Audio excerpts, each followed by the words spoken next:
Canada में खालिस्तानी आतंकी और 10 लाख के इनामी हरदीप सिंह निज्जर की गोली मारकर हत्या कर दी गई। पंजाब के जलंधर जिले का रहने वाला निज्जर आतंकी संगठन खालिस्तान टाइगर फोर्स का चीफ था। आरोप है कि वो लंबे समय से कनाडा में रहकर पंजाब में माहौल बिगाड़ने की साजिश रचने में जुटा था, जिसकी वजह से भारत सरकार ने उसे डेजिग्नेटेड टेररिस्ट घोषित किया था। और अब खुफिया एजेंसियों के मुताबिक आतंकी हरदीप सिंह निज्जर की कनाडा के सरी शहर में एक गुरुद्वारे के पास मोटरसाइकिल सवार 2 हमलावरों ने गोली मारकर हत्या कर दी। और खुफिया एजेंसी सूत्रों का कहना है कि खालिस्तानी आतंकी निज्जर पिछले कई सालों से कनाडा रह रहा था, जहां से वो भारत के खिलाफ खालिस्तानी आतंकियों को हवा देने में जुटा था।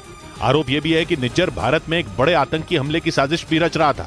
सूत्र ये भी बताते हैं कि हरदीप सिंह निज्जर लॉरेंस बिश्नोई गैंग के गुर्गों को विदेशों में हथियार और पैसों से मदद कर रहा था। इधर चीन और पाकिस्तान से एक साथ निपटने के लिए भारतीय सेना ने लद्दाख में जंग लड़ने की स्पेशल ट्रेनिंग ली। इस सैन्य अभ्यास में सेना की अलग अलग टुकड़ियों ने एक साथ मिलकर अपनी ताकत को परखा और दुश्मन के हमलों से बचते हुए उस पर प्रहार करने का अभ्यास किया। सेना ने जो वीडियो जारी किया उसमें जवान हर तरह के हालात में दुश्मनों को सबक सिखाने की ट्रेनिंग लेते नजर आए। इस अभ्यास में टैंक, तोप, लड़ाकू विमान और हेलीकॉप्टरों का इस्तेमाल किया गया, जिसमें हेलीकॉप्टर के जरिए दुश्मन के इलाकों में सैनिकों को उतारने का अभ्यास भी किया गया। इस मिलिट्री ड्रिल का एक और वीडियो सामने आया जिसमें आसमान से गिरते बमों के बीच भारतीय सेना के ताकतवर टैंक तेजी से आगे बढ़ते दिखे। उनके पीछे घातक हथियारों से लैस कई सैनिक भी हमला करने के लिए चलते नजर आए। इसके साथ ही 2 सैनिक स्नाइपर गन से दुश्मन के ठिकानों को तबाह करते दिखे। वहीं सेना ने ड्रोन उड़ाने की भी ट्रेनिंग ली। उधर दक्षिण अमेरिकी देश अर्जेंटीना में सरकार के एक फैसले के खिलाफ कोल्ला समुदाय के लोगों ने जोरदार प्रदर्शन किया।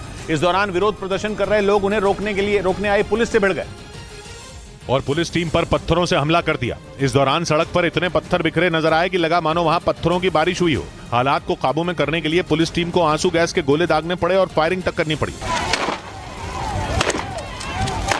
इसके बावजूद प्रदर्शनकारी पीछे हटने को तैयार नहीं थे। हालांकि कुछ प्रदर्शनकारियों को पुलिस के जवान उठाकर ले जाते दिखे। अर्जेंटीना के होहोई प्रांत में बवाल करने वाले कोल्ला समुदाय के लोगों का आरोप है कि सरकार उनके अधिकारों को कम करने के लिए एक बिल लेकर आई है, जिसके तहत किसी भी प्रदर्शन के दौरान उन्हें सड़क जाम करने का अधिकार नहीं होगा। आरोप यह भी है कि वहाँ की सरकार इस इलाके में लिथियम की खुदाई कराना चाहती है, जिसके विरोध में इन लोगों ने कई बार सड़क जाम कर प्रदर्शन किया। इधर लखनऊ के गोमती नगर में 1000 रुपए के लिए एक छात्र की चाकू से गोदकर हत्या कर दी गई। पुलिस के मुताबिक वो छात्र अपने दोस्त के घर पार्टी करने गया था, तभी पैसों के लेन देन पर दोस्तों में विवाद हो गया और उसकी हत्या कर दी गई।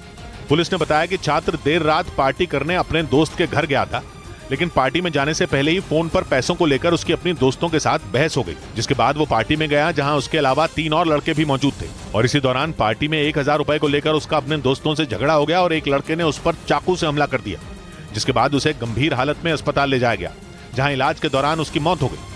मामले की जांच करते हुए पुलिस ने हत्या के आरोप में 2 लड़कों को हिरासत में ले लिया। इस बीच आंध्र प्रदेश के विजयनगरम में एक मालगाड़ी के 6 डिब्बे पटरी से उतर गए, जिसके बाद वहां हड़कंप मच गया और आनन फानन में रेलवे ट्रैक को बंद कर दिया गया, जिसका असर रेलवे ट्रैक से आने जाने वाली गाड़ियों पर पड़ा। घटना की जानकारी मिलते ही रेलवे के अधिकारी और कर्मचारी मौके पर पहुंच गए और कई घंटों की मशक्कत के बाद मालगाड़ी के 6 डिब्बों को ट्रैक से हटाया गया। बताया गया कि ट्रेन के डिब्बों में लोहे का सामान भरा था। खबर है कि 15 दिन पहले ही नई रेल लाइन बिछाई गई थी। वहीं घटना की जांच के लिए एक टीम भी बनाई गई।